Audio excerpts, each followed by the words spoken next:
आज हम अपने उन सभी दर्शकों का नाम लेकर धन्यवाद करेंगे जिन्होंने हमारी खबरों को देखा और उस पर अपनी कीमती राय रखी। आप सभी से गुजारिश है कि अगर हमारी खबर पसंद आ रही है तो हमारे चैनल को सब्सक्राइब करना बिल्कुल ना भूलें, क्योंकि आपके सब्सक्राइब करने से हमारी टीम का काफ़ी हौसला बढ़ता है। और जो भी कमेंट करें वो खबर से संबंधित ही होना चाहिए और हमारे वीडियो को आखिर तक ज़रूर देखें।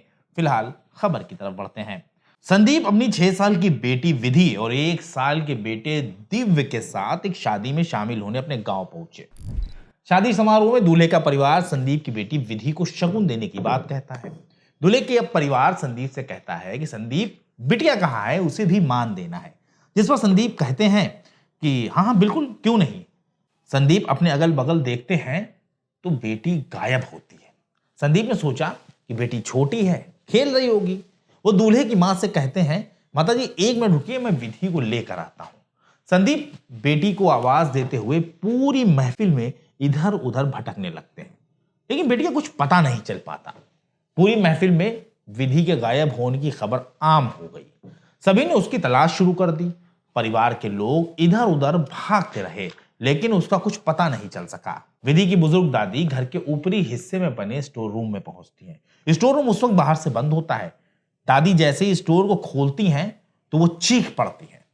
बुजुर्ग दादी की चीख सुनकर परिवार के बाकी सदस्य भी ऊपर की तरफ भागते हैं और जब स्टोर का दरवाजा खुलता है तो उसका मंजर देखकर हर किसी की आंखें फटी की फटी रह जाती हैं, क्योंकि स्टोर के अंदर एक टब रखा होता है जिसमें पानी भरा होता है और उस पानी में विधि का सिर डूबा हुआ होता है और उसके पैर जमीन पर टिके हुए होते हैं।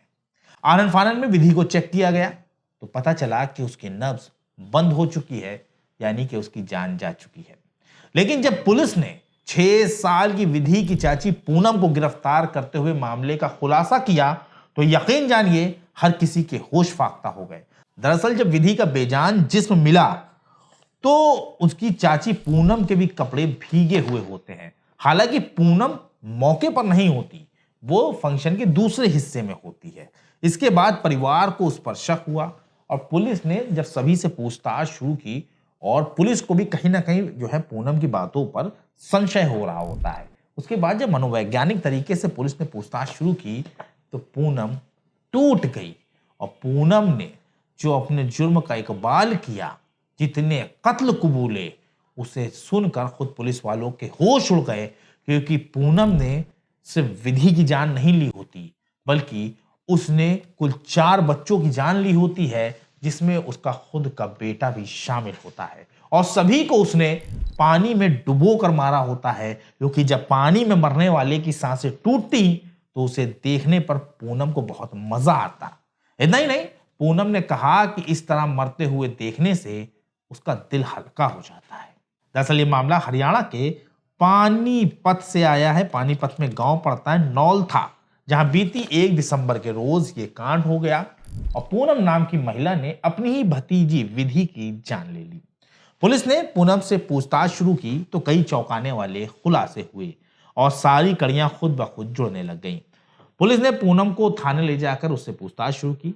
पुलिसकर्मियों ने पूछताछ करते हुए पूनम से पूछा कि आखिर तूने विधि को क्यों मारा, तुम्हारी दुश्मनी क्या थी उस लड़की से, उसने तुम्हारा क्या बिगाड़ा था। जिस पर पूनम कोई खास जवाब नहीं देती। इसके बाद पुलिसकर्मी उससे पूछते हैं कि अच्छा ये छोड़ो, ये बताओ आखिर तुमने और कितनों की जान ली है। पुलिस वालों के मुंह से ये बात सुनते ही, ये सवाल सुनते ही पूनम चौंक गई। उसके चेहरे का रंग उड़ गया, उसकी आंखें इधर उधर घूमने लगी, ऐसे जैसे कि वो कुछ छुपाने की कोशिश कर रही हो। बस पुलिस टीम समझ गई कि कोई तो राज है जिसे छुपाने की कोशिशें जारी हैं। पुलिस ने जब दबाव बनाते हुए पूछताछ की तो पूनम ने दिल दहलाने वाले खुलासे किए। पूनम ने बताया कि 12 जनवरी साल 2023 को उसने अपने 3 साल के बेटे शुभम और भांजी इशिका को पानी में इसी तरह से डुबो कर मारा था। उन दोनों की लाश पानी के हौज से बरामद हुई थी। इतना ही नहीं, जब पुलिस टीम तफ्तीश करते हुए उसके मायके पहुंची तो पानीपत के सिवाय गांव में और भी ज्यादा चौंकाने वाले खुलासे हुए। पूछताछ के दौरान पता चला कि यहां भी पूनम ने 6 साल की जिया की जान ली थी। सेक्टर 29 थाने में 2 दिन पहले ही पूनम के खिलाफ तीसरे हत्याकांड का मामला दर्ज हुआ है। सिवाय गांव में रहने वाले टैक्सी ड्राइवर दीपक ने पुलिस को बताया कि सिवाय गांव में पूनम का मायका है और पूनम जो है उसके चाचा की बेटी है।